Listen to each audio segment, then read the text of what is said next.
ओम शांति। 4-7-20 की वाणी है। मीठे बच्चे, ऊंच बनना है तो अपना पोता मेल रोज देखो। कोई भी कर्मेंद्रिय धोखा न दे। आंखें बहुत धोखेबाज है, इनसे संभाल करो। प्रश्न, सबसे बुरी आदत कौन सी है? उनसे बचने का उपाय क्या है? उत्तर, सबसे बुरी आदत है जुबान का स्वाद। कोई अच्छी चीज देखी तो छिपाकर खा लेंगे।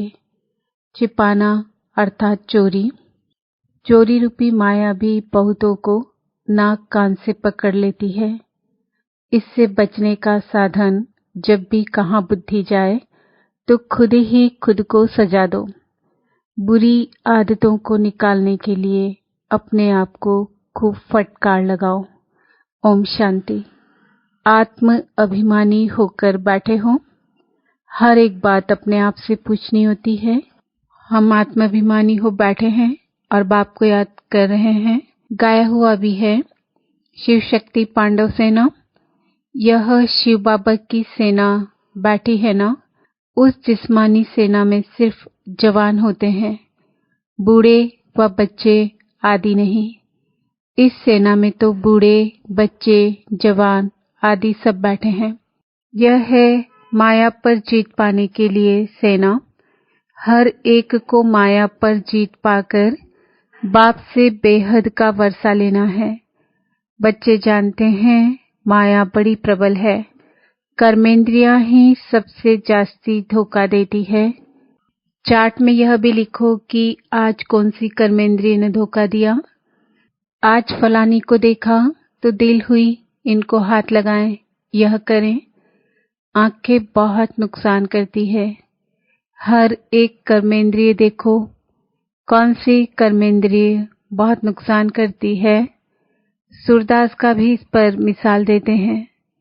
अपनी जांच रखनी चाहिए। आंखें बहुत धोखा देने वाली है। अच्छे अच्छे बच्चों को भी माया धोखा दे देती है। बल सर्विस अच्छी करते हैं, परंतु आंखें धोखा देती है। इस पर बड़ी जांच रखनी होती है, क्योंकि दुश्मन हमारे पद को भ्रष्ट कर देती है। जो सेंसिबल बच्चे हैं उन्हों को अच्छी रीति नोट करना चाहिए। डायरी पॉकेट में पड़ी हो। जैसे भक्ति मार्ग में बुद्धि और तरफ भागती है तो अपने को चुटकी काटते हैं। तुमको भी सजा देनी चाहिए। बड़ी खबरदारी रखनी चाहिए। कर्मेंद्रियां धोखा तो नहीं देती। किनारा कर लेना चाहिए। खड़ा होकर देखना भी नहीं चाहिए। स्त्री पुरुष का ही बहुत हंगामा है। देखने से काम विकार की दृष्टि जाती है। इसलिए सन्यासी लोग आंखें बंद करके बैठते हैं। कोई कोई सन्यासी तो स्त्री को पीठ देकर बैठते हैं। उन सन्यासियों आदि को क्या मिलता है? करके 10-20 लाख करोड़ इकट्ठा करेंगे। मर गए तो खलास, फिर दूसरे जन्म में इकट्ठा करना पड़े। तुम बच्चों को तो जो कुछ मिलता है वह अविनाशी वर्षा हो जाता है। वहां धन की लालच होती ही नहीं। ऐसी कोई अप्राप्ति होती नहीं जिसके लिए माथा मारना पड़े। कलयुग अंत और सतयुग आदि में रात दिन का फर्क है। वहां तो अपार सुख होता है, यहाँ कुछ भी नहीं। बाबा हमेशा कहते हैं, संगम अक्षर के साथ पुरुषोत्तम अक्षर जरूर लिखो। साफ साफ अक्षर बोलने चाहिए। समझाने में सहज होता है। मनुष्य से देवता किए करत न लागी वार। तो जरूर संगम पर ही आएगा ना देवता बनाने, नरकवासी को स्वर्गवासी बनाने। मनुष्य तो घोर अंधियारे में है। स्वर्ग क्या होता है पता ही नहीं। और धर्म वाले तो स्वर्ग को देख भी नहीं सकते। इसलिए बाबा कहते हैं, तुम्हारा धर्म बहुत सुख देने वाला है। उनको कहते ही हैं हेवन, परंतु यह थोड़े ही समझते हैं कि हम भी हेवन में जा सकते हैं। किसको भी पता नहीं है। भारतवासी ये भूल गए हैं, हेवन को लाखों वर्ष कह देते हैं। क्रिश्चियन लोग खुद कहते हैं 3000 वर्ष पहले हेवन था। लक्ष्मी नारायण को कहते ही हैं गॉड गॉडेज। जरूर गॉड ही गॉड गॉडेज बनाएंगे। तो मेहनत करनी चाहिए, रोज अपना पोता मेल देखना चाहिए। कौन सी कर्मेंद्रिय ने धोखा दिया? जबान भी कोई कम नहीं। कोई अच्छी चीज देखी तो छिपाकर खा लेंगे। समझते थोड़े ही हैं कि यह भी पाप है। चोरी हुई ना, सो भी शिव बाबा के यज्ञ से चोरी करना बहुत खराब है। कख का चोर सो लख का चोर कहा जाता है। बहुतों को माया नाक से पकड़ती रहती है। यह सब बुरी आदतें निकालनी हैं, अपने पर फटकार डालनी चाहिए। जब तक बुरी आदतें हैं तब तक ऊंच पद पा नहीं सकेंगे। स्वर्ग में जाना तो बड़ी बात नहीं है, परंतु कहाँ राजा रानी कहाँ प्रजा। तो बाप कहते हैं कर्मेंद्रियों की बड़ी जांच करनी चाहिए। कौन सी कर्मेंद्रिय धोखा देती है? पोता मेल निकालना चाहिए। व्यापार है ना, बाप समझाते हैं मेरे से व्यापार करना है। ऊंची पद पाना है तो श्रीमत पर चलो। बाप डायरेक्शन देंगे, उसमें भी माया विघ्न डालेगी, करने नहीं देगी। बाप कहते हैं यह भूलो मत, गफलत करने से फिर बहुत पछताएंगे, कभी ऊंच पद नहीं पाएंगे। अभी तो खुशी से कहते हैं हम नर से नारायण बनेंगे, परंतु अपने से पूछते रहो कहाँ कर्मेंद्रियां धोखा तो नहीं देती है। अपनी उन्नति करनी है तो बाप जो डायरेक्शन देते हैं उसे अमल में लाओ। सारे दिन का पोता मिल देखो, भूले तो बहुत होती रहती है। आंखें बड़ा धोखा देती है। तरस पड़ेगा इनको खिलाऊं, सौगात दो। अपना बहुत टाइम वेस्ट कर लेते हैं। माला का दाना बनने में बड़ी मेहनत है। 8 रत्न है मुख्य, 9 रत्न कहते हैं। एक तो बाबा, बाकी है 8। बाबा की निशानी तो चाहिए ना बीच में। कोई ग्रहचारी आदि आती है तो 9 रत्न की अंगूठी आदि पहनाते हैं। इतने ढेर पुरुषार्थ करने वालों से 8 निकलते हैं, पास विद ऑनर्स। 8 रत्नों की बहुत महिमा है। देह अभिमान में आने से कर्मेंद्रियां बहुत धोखा देती है। भक्ति में भी चिंता रहती है ना, सिर पर पाप बहुत हैं, दान पुण्य करें तो पाप मिट जाए। सत्युग में कोई चिंता की बात नहीं, क्योंकि वहां रावण राज्य ही नहीं। वहां भी ऐसी बातें हों फिर तो नरक और स्वर्ग में कुछ फर्क ही न रहे। तुमको इतना ऊंच पद पाने के लिए भगवान बैठ पढ़ाते हैं, बाबा याद नहीं पड़ता है। अच्छा, पढ़ाने वाला टीचर तो याद पड़े। अच्छा, भला यह याद करो कि हमारा एक ही बाबा सतगुरु है। मनुष्यों ने आसुरी मत पर बाबा का कितना तिरस्कार किया है। बाप अब सब पर उपकार करते हैं। तुम बच्चों को भी उपकार करना चाहिए। किसी पर भी अपकार नहीं, कुदृष्टि भी नहीं, अपना ही नुकसान करते हैं। वह वाइब्रेशन फिर दूसरों पर भी असर करता है। बाप कहते हैं बहुत बड़ी मंजिल है। रोज अपना पोता मिल देखो, कोई विकर्म तो नहीं बनाया। यह है ही विकर्मी दुनिया, विकर्मी संवत। विकर्माजीत देवताओं के संवत का कोई को पता नहीं। बाप समझाते हैं विकर्माजीत संवत को 5000 वर्ष हुए, फिर बाद में विकर्म संवत शुरू होता है। राजाएं भी विकर्म ही करते रहते हैं। तब बाप कहते हैं, कर्म अकर्म विकर्म की गति मैं तुमको समझाता हूँ। रावण राज्य में तुम्हारे कर्म विकर्म बन जाते हैं। सतयुग में कर्म अकर्म होते हैं, विकर्म बनता नहीं। वहाँ विकार का नाम ही नहीं। यह ज्ञान का तीसरा नेत्र अभी तुमको मिला है। अभी तुम बच्चे बाप के द्वारा त्रिनेत्री त्रिकालदर्शी बने हो। मनुष्य कोई बना न सके, तुमको बनाने वाला है बाप। पहले जब आस्तिक हो तब त्रिनेत्री त्रिकालदर्शी बने। सारा ड्रामा का राज बुद्धि में है। मूल वतन, सूक्ष्म वतन, 84 का चक्र सब बुद्धि में है। फिर पीछे और धर्म आते हैं, वृद्धि को पाते रहते हैं। उन धर्म स्थापकों को गुरु नहीं कहेंगे। सर्व की सद्गति करने वाला सद्गुरु एक ही है। बाकी वह कोई सद्गति करने थोड़े ही आते हैं, वह धर्म स्थापक है। क्राइस्ट को याद करने से सद्गति थोड़ी होगी, विकर्म विनाश थोड़े ही होंगे, कुछ भी नहीं।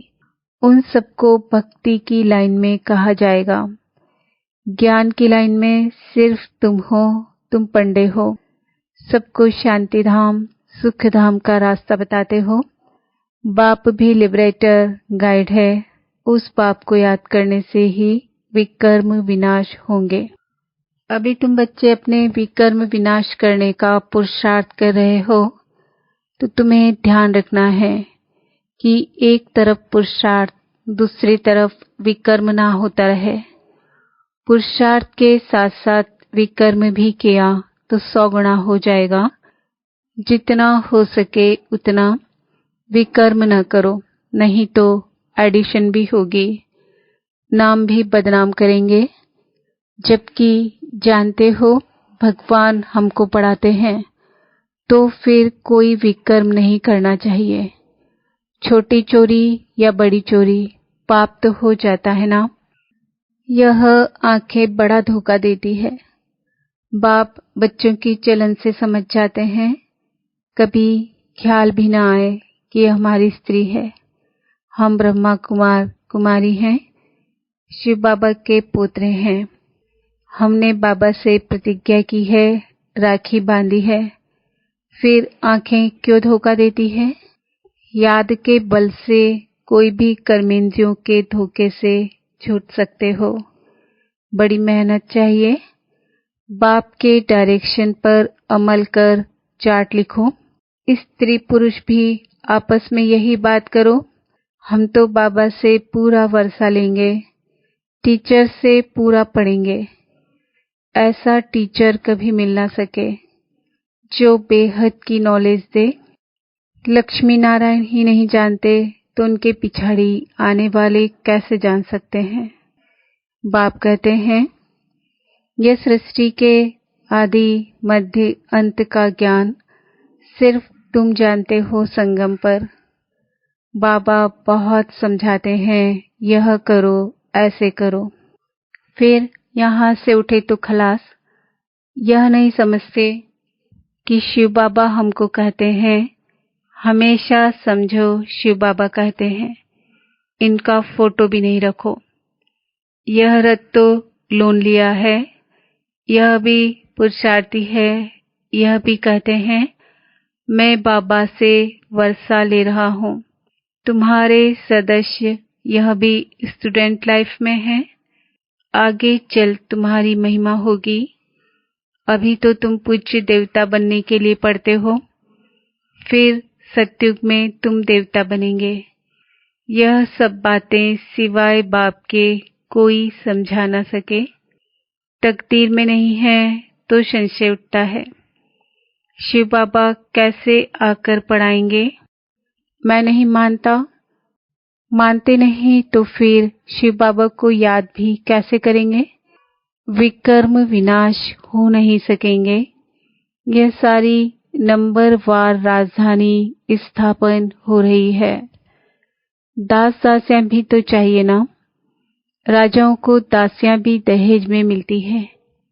यहाँ ही इतनी दासियां रखते हैं तो सतयुग में कितनी होंगी। ऐसा थोड़े ही ढीला पुरुषार्थ करना चाहिए जो दास दासी जाकर बने। बाबा से पूछ सकते हो, बाबा अभी मर जाएं तो क्या पद मिलेगा।